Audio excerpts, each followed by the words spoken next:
Hi, I'm Amy Pinder, the co-founder of Inclusion Festival and the executive director of Accessible Festivals, and I'm also a speech language therapist who works with autistic children and adults and teens on a daily basis. And today I'm here with Lauren to have a conversation about the communication differences in autism. Lauren is an autism advocate and a social media influencer. Thanks so much for being here, Lauren.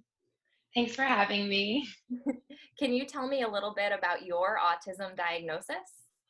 Yeah, certainly. So I was diagnosed as an adult at age 23, which was about 6 years ago.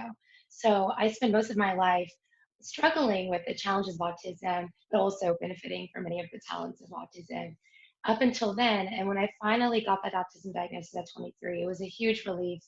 And my quality of life has just truly increased. So I'm very proud to be autistic. I'm really glad that you feel that way and that your diagnosis was helpful to you feeling that way. Um, let's talk about the concept of neurodiversity. Can you tell a little bit about what that means to you? Yeah, so the neurodiversity movement is a relatively new movement that includes autistic individuals, those with ADHD, and a variety of other conditions. And what it basically acknowledges is that people around the entire world are all neurologically wired differently. And that shows up maybe more visibly, more noticeably in autistic individuals and others. And so the idea is that this is a normal, natural, beautiful part of society, and that autistic voices and neurodivergent voices need to be acknowledged, need to be embraced, and need to be valued in society in order for us to really and truly come together as one true community society that can build and make the innovation that we need in order to thrive. That was really beautifully said. I've always kind of innately known that, and I'm really glad to see this movement taking off and to see others talking about it and people realizing how many beautiful gifts and talents that exist in these neurological differences. So one of these differences is language and the way that we communicate. Some people on the autism spectrum have even defined autism as having its own unique social language. Does that resonate with you? Completely. I think that autistic individuals, well, each of us are individuals. Of course, we have different ways of expressing ourselves. But when we do look at ourselves as a whole community, it's clear that we have a different language and a different way of navigating the world. A lot of people find that confusing because it's not their language. Neurotypicals might find it confusing.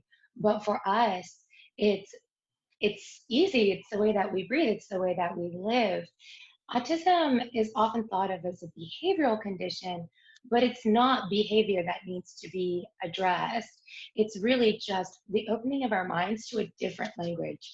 If people can learn foreign language, they can definitely learn autism as another language and another way of being. I really love that way of thinking about it. And I think that we would all benefit if we took some time to learn each other's languages and each other's cues. And we all have different communication styles. Yes, we do. And we have different learning styles and just different ways of being. And I used to be a teacher. And so part of my job was to understand and meet the needs of my students depending on their learning styles. And so to me, embracing different learning styles due to different neurotypes is truly, it's not that hard. It takes a moment to think about it, to process it, to acknowledge it, but it's actually a lot more fun and it opens up so many more pathways for learning about other people and just understanding our world as we know it.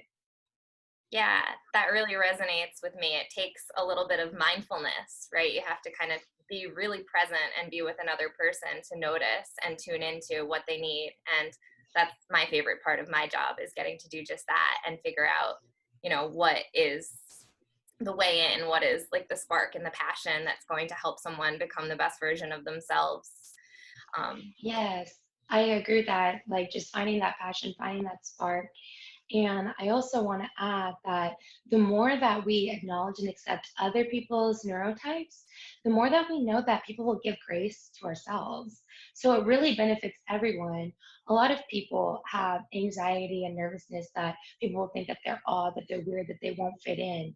But if we can just understand that maybe there isn't a box to fit into and that we can just embrace everybody's diversity, I think everyone will be happier and healthier. Yeah, I couldn't agree more. Um, we touched before a little bit on autism is not a behavioral condition, but there's certainly some behaviors of autistic people that look a little different. And one of those is stimming, which I've always viewed as a form of communication and self-expression. Can you do you agree with that? Can you talk a little bit about what stimming is and what it might look like for you?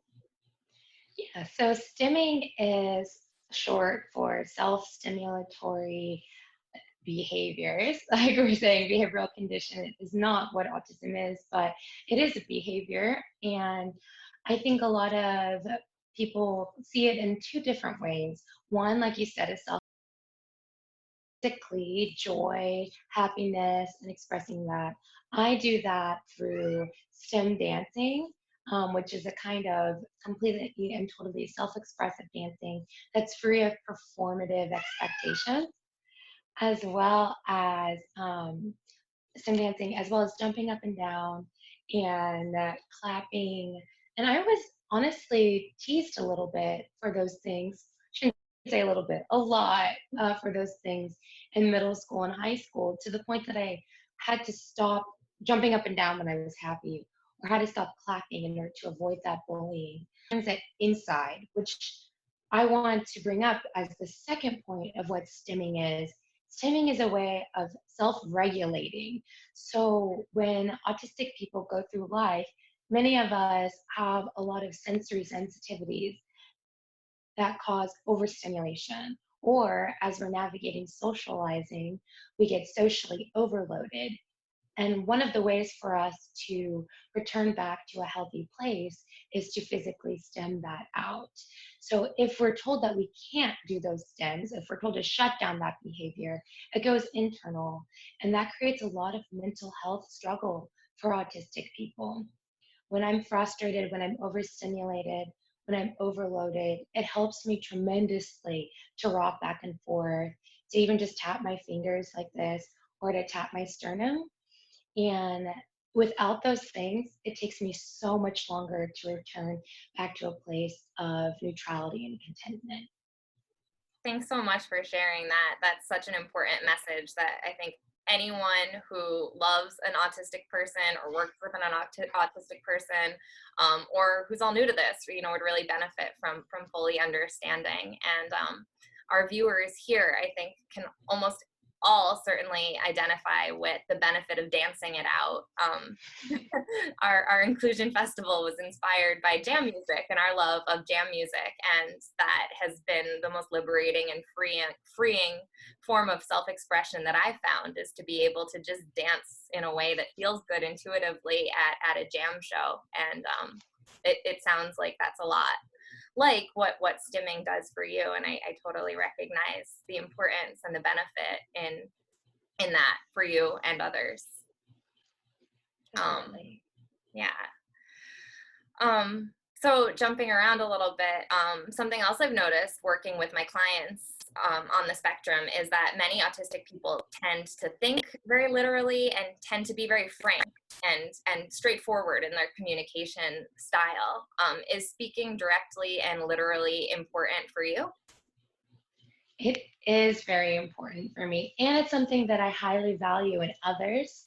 I think that being direct and being literal is a wonderful thing. I think that autistic people are some of the most honest people with the most integrity that I've ever met. And so I appreciate that authenticity and that direct communication. If people try to speak to me indirectly, hiding things behind the lines, I will get very confused, or I'll just take them literally and believe that what they're saying is what they mean. And that is really not very productive for anyone. And I truly believe that direct and honest communication is the best way to be efficient and productive. Yeah. So I value it in work, I value it in interpersonal relationships. And I think that it is an autism trait that should get a lot of attention because I think a lot of people can learn from it.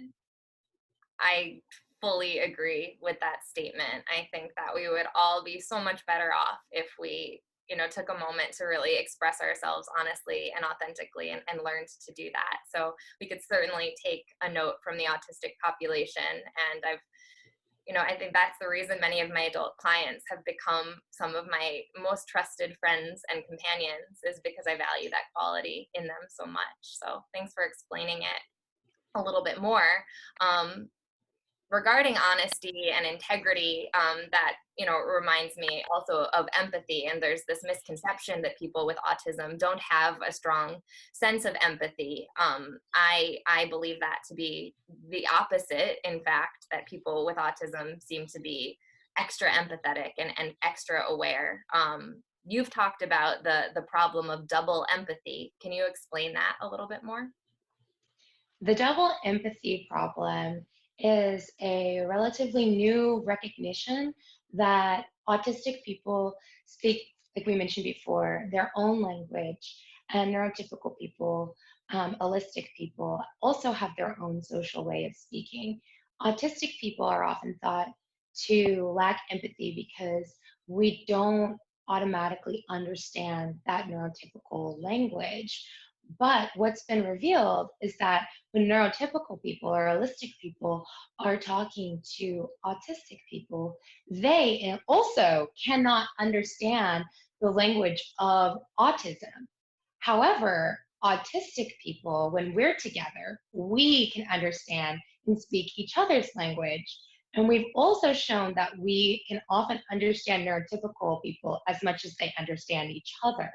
And I think that has to do with the fact that autistics we're taught from such an early age to try to survive in a neurotypical world.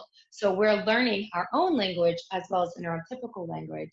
But allistics, which are non autistic individuals, allistics are not at all able to empathize in many instances with autistic people in our language.